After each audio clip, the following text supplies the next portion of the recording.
Yeah, I can't even lie, bro. It's definitely time for the Suns to break up their quote-unquote big three. You know, it just hasn't been working for these last couple of seasons. And, you know, Bradley Beal's contract is crazy. And to me, Phoenix should move that out the books. But it's up to Bradley Beal for real because he has this no-trade clause in his contract. So, to me, I personally think that he'll waive that because when you think about it, they kind of already pissed the man off by telling him that he's coming off the bench. And the thing about Bradley Beal is just like, it's not working. Their big three isn't working. It's not like Brooklyn where they made it work and they had three, you know, offensive scores and nobody thought it was going to work and it actually worked. The Suns, like, it's just not working with the Suns because they're lacking a lot of things from the defensive end.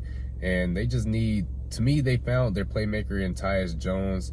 But the center, Yusuf Nurkic, like their center position needs more depth, and they just need, to me, a defensive-minded center. The thing with the Phoenix Suns is like, bro, you have KD, you have Devin Booker, two of the best offensive guys in the league, so it's not time to really, oh, let's rebuild this whole team or let's trade away this team. Like, you still have time with KD, and you still have Devin Booker. You're just missing those pieces from the center position, and they kind of just lack depth. And they need just more defensive-minded guys, more toughness on their team, and they'll be straight.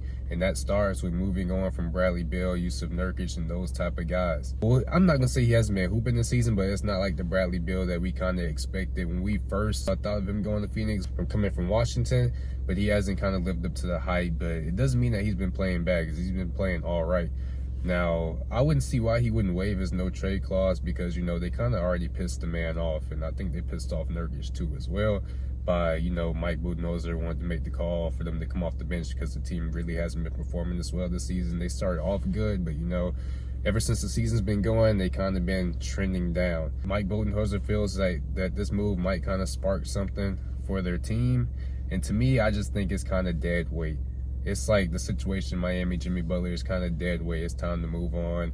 And I feel like Bradley Beal would be ecstatic to move on somewhere else because anywhere else, Bradley Beal, depending on the team, he could be a number one or a number two guy, and he can go back to being himself, an elite scorer, and not having to worry about nothing. And he said himself that he's a starter in this league. I was going to say, I'm sure you've been aware of kind of like all the other stuff, moving parts around the league with Jimmy and all that. Yeah. There's some speculation around the league that this is related to that. Have you thought about kind of like moving on, sort of like related to the bigger picture? If so, I need to be addressed because I hold the cards. So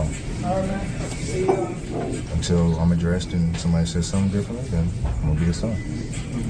These last 24, 48 hours been like for you? A little difficult. I'm not going to lie. But when coach made his decision, you live with it. Either pout with it or do something about it and just go compete, do what I do. So I did that, you know. You definitely did the latter. Maybe just speak to how you got into a rhythm early. It felt like once you got in, it was be aggressive and do that, be you in that sense on the offensive end. That's all I was trying to do. Just be me. Be me, have fun doing that. Were you surprised at all that they moved to add a starting lineup? 100%. Had there been like any indication before this might be something? No. What's your mindset, you know, when they tell you you've been a starter pretty much since you was a shorty? You know what I'm saying? Like, what's your mindset now? It's like, now you're coming off the bench. Like, what you thinking about? I mean, it's kind of twofold, man. Like, cause yeah, I'm a starter in the league. Like, I firmly believe that. Like, I don't believe, like, no disrespect to anybody, but I'm a starter. You're supposed to. And that's what I firmly believe. But coach made his decision. I'm not going to sit here and argue with him. I'm not going to sit here and be a distraction. I'm not going to sit here and be an asshole. Like, he made his decision. I live with it. He's a coach. You know what I'm saying? So I just got to go out and play my game, do what I do, and whatever happens from there, happens from there. But those are coach questions. I'm sorry. The crazy part about it is the starting lineup, the original, was out there quite a bit tonight. Yeah, it's coach. Oh, that yeah.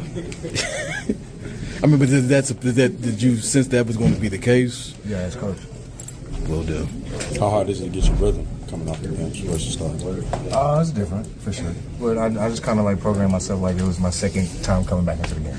Right? Like I subbed out the first time and I was just keeping my body warm. And when I check back in, just be aggressive off the rip. So it wasn't too bad. It's not like KD, Bill, and Booker cannot work together because we've seen it before in Brooklyn with James Harden, Kyrie Irving, and Kevin Durant. Everybody, you know, shunned them away. Oh, this won't work, this can't work. And they went out there and they showed and they proved that having 3 scorers can work. It's just Phoenix lacking size, lacking depth, and they just have no hunger on defense, and they have no toughness when they're going up against teams. If they had just those incentives from the defensive standpoint to just having some toughness on the court, they'll be fine. They just have too many guards. Grayson Allen, Bradley Beal, Devin Booker, they just have too many guards. There's a lot of scoring, not enough defense, not enough heart on the court. The tricky and funny thing about this is that this trio can still work. Booker, Bill, and KD can still work. So should Phoenix give up on this trio, or should they just trade this trio away? For me, it's like if you upgrade these positions that need to be upgraded, like the center position, and you find more defense for the guard position and the wing position, who says this trio can't win a championship?